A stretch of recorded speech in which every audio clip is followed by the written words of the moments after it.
পঞ্চম শ্রেণীর শিক্ষার্থী বন্ধুরা সকলকে সালাম এবং শুভেচ্ছা জানিয়ে শুরু করছি।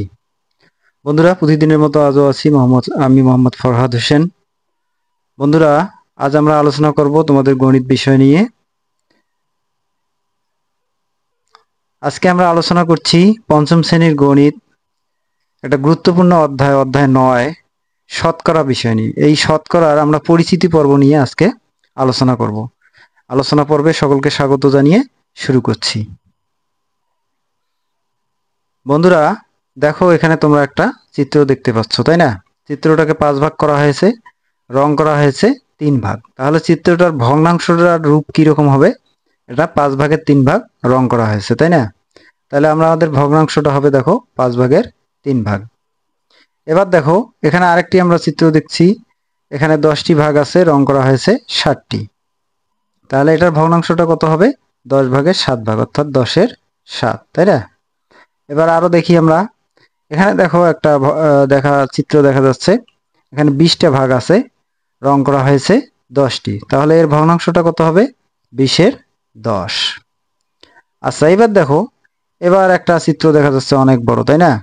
এখানে আসলে এইদিকে 10টা আছে এক লাইনে, এইদিকে 10টা আছে এক লাইনে। তাহলে এখানে 100টা আছে আর কি, 100টা ভাগ আছে। তার মধ্যে রং করেছি আমরা 2, 4, 6, 8টি ঘর রং করেছি। তাহলে এই ভগ্নাংশটা কত হবে? 100 ভাগের 8 ভাগ রং করা হয়েছে। তাহলে দেখো ভগ্নাংশটা হবে 108। আচ্ছা, এইগুলোর দেখো হরগুলো ছিল 5, 10 এবং 20, আর এটার হর কত? 100। তাহলে এই যে ভগ্নাংশের হর 100, এটাকেই বলা হচ্ছে শতকরা ভগ্নাংশ বা শতকরা। ঠিক আছে? আচ্ছা, এখানে আমরা দেখছি যার হর প্রতি ক্ষেত্রে 100, অর্থাৎ শতকরা একটি ভগ্নাংশ হলে তার হর হবে প্রতি ক্ষেত্রে 100। ঠিক আছে বন্ধুরা, আমরা আলোচনা এগিয়ে নিয়ে যাই। দেখো শতকরা সম্পর্কে জেনে নেই। শতকরা কি? শতকরা হলো এমন একটি অনুপাত বা ভগ্নাংশ যা 100 এর ভগ্নাংশ রূপে প্রকাশ করা হয়। দেখো নিচে দেখো, প্রত্যেকটা যে ভগ্নাংশ আমরা দেখতেছি প্রত্যেকটার হর কিন্তু 100। তাহলে কি বলছে? যা 100 এর ভগ্নাংশ রূপে প্রকাশ করা হয়। তাহলে এই ভগ্নাংশগুলো হলো শতকরা ভগ্নাংশ বা শতকরা অনুপাত। আচ্ছা, এখানে দেখো শতকরা চিহ্নটা কি হতে পারে? এই যে দেখো, এটা হলো শতকরা চিহ্ন। আচ্ছা, এখানে দেখো 100-র 5 আছে, মানে হর আছে 100, তাহলে এটা শতকরা ভগ্নাংশ। এইটা সমান আমরা কি লিখতে পারি? দেখো, এই যে হর 100, তাহলে লবকে লিখে আমরা এই যে পার্সেন্ট, এই শতকরা চিহ্নটা বসাতে পারি। ঠিক, তাহলে 100-র 20টা আমরা কত লিখতে পারবো? 20% লিখবো। আমরা বাকিগুলোও দেখে নেই। দেখো এখানে 100-র 12, 12%, 100-র 15, 15%, 100-র 25, 125%। আচ্ছা দেখো, এই যে পার্সেন্ট কিন্তু 100-রও বেশি হতে পারে, 125% এখানে হয়েছে। ঠিক একই রকম এইটা ধরো 100 হর আর লব হলো 20, 100-র 20, তাহলে এটা যদি 20% হয় তাহলে 20% সমান আবার 100-র 20 হবে। অর্থাৎ শতকরা থেকে আমরা যখন সাধারণ ভগ্নাংশ করব তখন এটা হবে। এরকম একটি উদাহরণ দেখে নেই। আচ্ছা, এখানে দেখো হর 100 হলেই লবের সাথে পার্সেন্ট ব্যবহার করে শতকরা প্রকাশ করা হয়। তাহলে হর 100 হলেই, এই যে হর 100 হলেই এই যে লবের সাথে, এই যে লব যা থাকবে তার সঙ্গে পার্সেন্ট ব্যবহার করে শতকরা প্রকাশ করা হয়। আচ্ছা দেখো, তাহলে এইটা এই 100-র 5 সমান যদি 5% হয় তাহলে 5% সমান হবে 100-র 5, অর্থাৎ শতকরা থেকে এখানে আমরা সাধারণ ভগ্নাংশ দেখতে পাচ্ছি। এখানে দেখো 20% সমান 100-র 20। বিস্তারিত পরের ভিডিওতে দেখার জন্য ধন্যবাদ। আসি, দেখো এখানে পৃষ্ঠা 94-এ নিচের শতকরাগুলোকে ভগ্নাংশ ও দশমিক ভগ্নাংশে প্রকাশ করি। কি করতে হবে? শতকরাগুলোকে ভগ্নাংশ এবং দশমিক ভগ্নাংশে প্রকাশ করতে হবে। আচ্ছা দেখো 60%, তো ইতিমধ্যেই তোমরা জেনেছো এই পার্সেন্ট মানে হলো 100, আর এই যে 60 আছে এই 60টা হয়ে যাবে লব। তাহলে আমাদের এটা ভগ্নাংশ হয়ে গেল। এখন আমরা দেখব যে এটা দশমিক ভগ্নাংশ কিভাবে করে। আচ্ছা দেখো, এটা হলো 100 ভাগের 60 ভাগ, তাই না? এটা শতাংশ।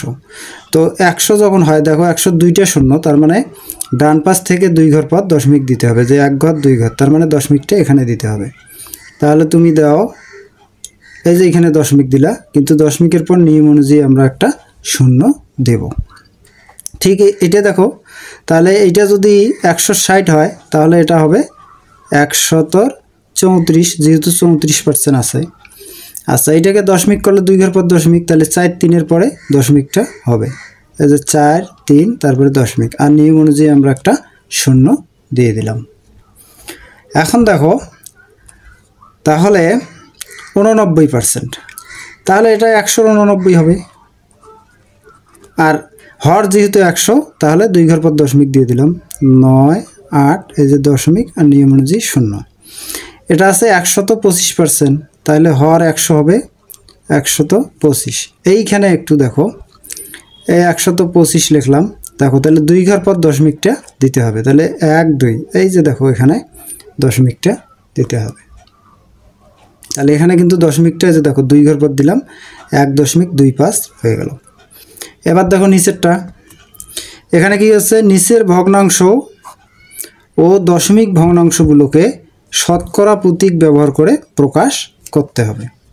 এখানে ভগ্নাংশ দেওয়া আছে, আমাদেরকে শতকরা বানাইতে হবে। আচ্ছা দেখি, আচ্ছা দেখো, হর যখন 100 হবে তখন কোনো কথা নেই, আমরা লব ধরে এই যে পার্সেন্ট বসে দেবো, তাহলে প্রথমটা আমাদের হয়ে গেল। আচ্ছা, এখানে দেখো দশমিক আছে, এখানে দশমিকের পর কয় ঘর, 1 ঘর 2 ঘর, তার মানে এটা শতাংশ, তাহলে এটা কি করতে হবে, 154 হবে। ঠিক আছে, এখন দেখো, যখন 154 হলো, যদি 60% সমান 160 হয়, তাহলে 160 সমান 60%, তাহলে 154 সমান হবে 54%। ঠিক আছে বন্ধুরা। আচ্ছা, এবার দেখি আমরা 50-এর 21 আছে, তাই না? এইটাকে, এখানে ভগ্নাংশ আছে, এটাকে শতকরা বানাইতে হবে। এই যে দেখো, 50-কে কত দিয়ে গুণ করলে 100 হবে, 50-কে 2 দিয়ে গুণ করলে 100 হবে, ওই 2টে ওপরেও গুণ করব, তাহলে 21 দুগুণও কত হলো 42, আর নিচে হলো 50 দুগুণও 100। তাহলে এইটা থেকেই আমরা লিখতে পারবো এখন, এই যে উপরে এখানে জায়গা নেই, আমরা লিখে দেবো এখন 42%। ঠিক আছে। আচ্ছা, এখানে দেখো 0.3 আছে, মানে 1 ঘর আছে, তাহলে এটা দশমাংশ হলো না, তাহলে 10-এর 3, কিন্তু আমাদের হর শতকরা বানাইতে 100 লাগবে, তার মানে তাহলে 10-কে কত দিয়ে গুণ করলে 100 হবে, 10 দিয়ে, এই 10টা ওপরেও গুণ করে দেব, তাহলে 3 10-এ কত হলো 30 হলো, আর নিচে 10 10-এ 100 হলো। ঠিক আছে, আমি উপরে লিখে দেই, তাহলে যে 130, এখান থেকে আমরা লিখতে পারি কত, 30%। আচ্ছা, এখানে আমরা লিখে দেই সমান 30%। ঠিক আছে বন্ধুরা। এবার আমরা দেখি, এখানে 20-এর 23 আছে, আমাদের শতকরা করতে গেলে হর লাগবে 100, তাহলে 20-কে কত দিয়ে গুণ করলে 100 হবে, 5 দিয়ে গুণ করে দিলাম, 5 কুড়ি 100, ওই 5টা উপরে যে গুণ হবে, এখন গুণ করে দাও, তাহলে 5 কুড়ি 100, আর 5 3 5 15, 5 দুগুণ 10, আর 1 11, 115 হলো, তাহলে 100-র 115, এটাকে শতকরা বানাইলে কত হবে, এখন যেহেতু হর 100 হয়ে গেল, 115%। এখানে দেখো দশমিকের পর 2 ঘর আছে, 2 ঘর মানে যে দশমাংশ শতাংশ, তাহলে 100-র যদি দশমিকটা উঠে যায়, তাহলে কি এই শূন্য আর এই শূন্যর কোনো দাম থাকে না, তাহলে 3 হয়, তাই না? তাহলে এখন কত হলো, তাহলে 103 হলে এটা হয়ে যাবে 3%। ধন্যবাদ বন্ধুরা। বন্ধুরা দেখো, আজ আমি তোমাদের গণিত বইয়ের নবম অধ্যায়ের 95 পৃষ্ঠা দেখো, এই যে বৃত্ত চিহ্নিত 2 নম্বর, কোনো বিদ্যালয়ে পঞ্চম শ্রেণীর মোট 30 জন শিক্ষার্থীর মধ্যে 12 জন ছাত্রী, মানে মোট পঞ্চম শ্রেণীতে মোট 30 জন শিক্ষার্থী, তার মধ্যে 12 জন হলো ছাত্রী, মোট শিক্ষার্থীর শতকরা কতজন ছাত্রী? শতকরা বলতে এখানে 30 জন শিক্ষার্থীর মধ্যে 12 জন, এটা তোমাকে বের করতে হবে যে 100 জনের মধ্যে কতজন। ঠিক আছে, এটা বের করলেই আমরা শতকরা পেয়ে যাব। তো চলো বন্ধুরা দেখি সমাধানটা কিভাবে করা যায়। মোট 30 জন শিক্ষার্থীর মধ্যে ছাত্রী হলো 12 জন, তাহলে মোট 1 জন শিক্ষার্থীর মধ্যে ছাত্রী কম হবে, কম হলে যে ভাগ, 12-কে 30 দিয়ে ভাগ। এখন দেখো, যেহেতু তো শতকরা চাইছে, তাহলে 100 জন, তাহলে অতএব মোট 100 জন শিক্ষার্থীর মধ্যে ছাত্রী, এই যে 12 গুণ 100, 100টা উপরে গেল, যেহেতু 100 জনের মধ্যে বেশি বোঝায়, তাহলে ওপরে গুণ করলাম। কিভাবে কাটাকাটি করলাম দেখো, 10 দিয়ে প্রথমে কাটাকাটি করলাম, 10 দিয়ে 10 দশে 100, 3 দশে 30, এই 3 দিয়ে আবার 12কে কাটাকাটি করছি, 3 4 12, 3 1 3, এখানে একটা লেখাও যায়। এবার আমরা নিচে একের কোনো মূল্য নেই, তাহলে 4 দশে 40 জন, এখানে আমরা জন লিখব। তারপরে লেখো মোট শিক্ষার্থীর শতকরা ছাত্রী, এই যে দেখো 40%। এটার একটা বিকল্প পদ্ধতি আমরা দেখতে পারি। দেখো এটা কিন্তু অতি প্রাচীনকাল থেকে চলে আসছে এই পদ্ধতিটা, ঠিক আছে? আমরা ছোটোবেলায় স্যারেদের কাছ থেকে এটাই শিখেছি, কিন্তু এই আধুনিক পদ্ধতিতে এটা তুমি করতে পারো। মোট শিক্ষার্থী 30 জন, ছাত্রী হলো 12 জন, তাহলে মোট শিক্ষার্থীর মধ্যে ছাত্রী 30-এর 12 অংশ। শতকরা কিন্তু একটা ভগ্নাংশ, আমরা ভগ্নাংশ দিয়েই শুরু করেছি কিন্তু শতকরা। তো তাহলে দেখো এটা কিভাবে ভগ্নাংশটা করতে হয়, মোট অংশটা নিতে হয়, তার মধ্যে ছাত্রী ছাত্র যা থাক মানে প্রাপ্ত অংশটা, তাহলে 30-এর 12 অংশ। দেখো অতএব মোট শিক্ষার্থীর মধ্যে শতকরা ছাত্রী, দেখো 30-এর 12কে গুণ 100 করলাম, 100 করে এখানে কাটাকাটি করা হয়েছে। দেখো 10 দশে 100, 3 দশে 30, 3 দিয়ে আবার 12কে কাটা হয়েছে, 3 4 12, এখানে আমি 40 জন লিখলাম, অতএব 40%। তাহলে ছাত্রী হলো 40%। ঠিক আছে বন্ধুরা, আমরা পরের অঙ্কটা দেখি। বন্ধুরা এবার আমরা দেখব বৃত্ত চিহ্নিত 3 নম্বর অঙ্ক। কোনো বিদ্যালয়ে 5ম শ্রেণীর 50 জন শিক্ষার্থীর 42% ছাত্রী। এখানে মোট শিক্ষার্থী আছে 50 জন এবং শিক্ষার্থীর হারটা দেওয়া আছে 42% ছাত্রী। তাহলে ওই শ্রেণীতে মোট কতজন ছাত্রী এটা বের করতে হবে। এখানে দেখো 42% হারে মোট শিক্ষার্থী 100 হলে ছাত্রী হলো 42 জন। অতএব মোট শিক্ষার্থী 1 জন হলে ছাত্রী কম হবে, কম হলে আমরা ভাগ করি, এই যে 42কে 100 দিয়ে ভাগ। এবার দেখো অতএব মোট শিক্ষার্থী 50 জন হলে ছাত্রী কত হবে, এই যে আগে ছিল 142 গুণ হলো 50। ঠিক আছে বন্ধুরা, আমরা এবার কাটাকাটি করলাম, 50 একে 50, 50 দুগুণ 100, আবার 2 দিয়ে 42কে কাটলাম, কত হলো 21, 21কে 21 জন, অতএব মোট ছাত্রী হলো 21 জন। আচ্ছা আমরা বিকল্প পদ্ধতি কিভাবে করতে পারি, দেখো মোট শিক্ষার্থী হলো 50 জন, মোট শিক্ষার্থীর মধ্যে ছাত্রী হলো 42%, 42% মানে কি 142, তাহলে মোট 50 জন শিক্ষার্থীর মধ্যে ছাত্রী 50-এর 142 অংশ। ঠিক আছে, এখানে আমরা অংশ লিখবো। তারপরে কি করলাম, এই যে এর আর গুণ একই, 50 গুণ 142 লিখে আমরা এই যে এককটা বসাবো জন। ঠিক আছে, জনটা বসে দিলাম। এবার কাটাকাটি করলাম একইভাবে, দেখো 50 দুগুণ 100, 2 দিয়ে আবার 42কে কাটলাম, 21 জন, দেখো মোট ছাত্রী 21 জন। এখান থেকে আমরা আয়ত চিহ্নিত 2 এবং আয়ত চিহ্নিত 3, 2 আছে খালি ঘর পূরণ, 25 লিটার 50 লিটারের এত অংশ, 120 কিলোগ্রাম এত অংশ, 16 জন লোক হলো 1.5 জন লোকের 32%। আর এখানে অঙ্কটা আছে সখীপুর গ্রামের মোট জনসংখ্যা 1280, তার মধ্যে 40% লোক শিক্ষিত লোকের সংখ্যা নির্ণয় করতে হবে। তো প্রথমে আমরা খালি ঘরগুলো দেখে নিই। আচ্ছা বন্ধুরা এখানে দেখো 25 লিটার 50 লিটারের ড্যাশ অংশ, তাহলে মোট হলো 50 লিটার, তার মধ্যে 25 লিটার, এটাকে দিয়ে আমরা ভগ্নাংশ করব।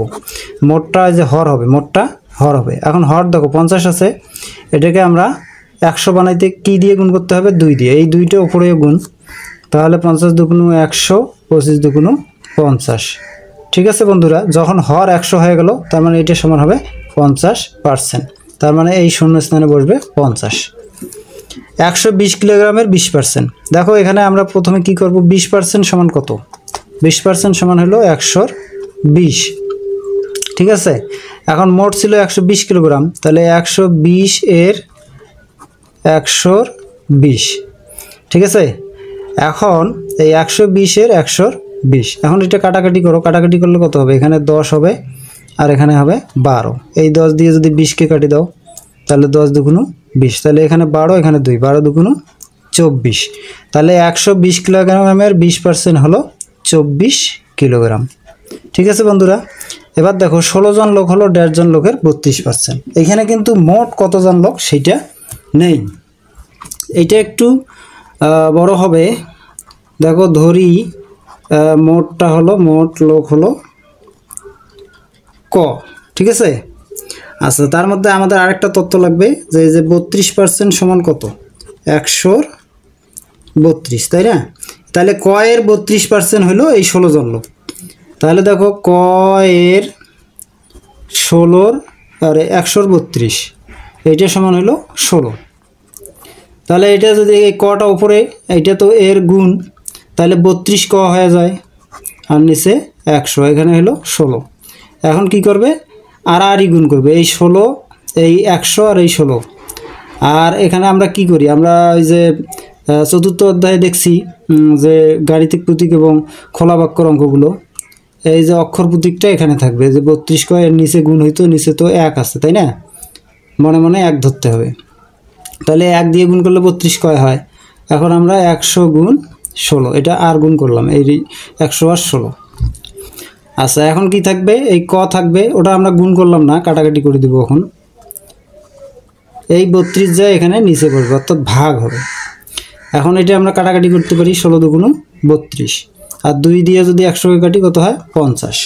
তার মানে 16 জন লোক হলো 50 জন লোকের 32%। ঠিক আছে বন্ধুরা, এই লোক সংখ্যার অঙ্কটা দেখে নিই। দেখো এখানে আমরা কীভাবে করতে পারি, 40% হারে মোট জনসংখ্যা 100 হলে শিক্ষিত লোক 40 জন। তাহলে মোট জনসংখ্যা 1 জন হলে শিক্ষিত লোক হবে 140, কম হলে ভাগ।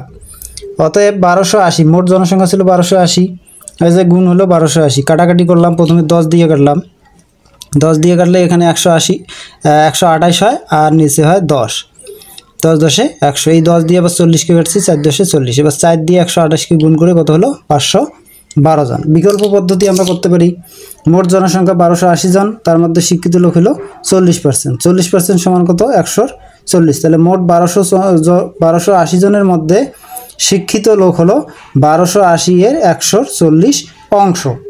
এই অংশ কিন্তু লিখবো, তারপরে গুণ চিহ্ন দেবো, যে 1280 গুণ 140। এবার আমরা কাটাকাটি এখানে যেভাবে করছি ওইভাবেই কাটাকাটি করছি, কাটাকাটি করে কত হলো, 512 জন। অতএব শিক্ষিত লোক হলো 512 জন। ধন্যবাদ সকলকে।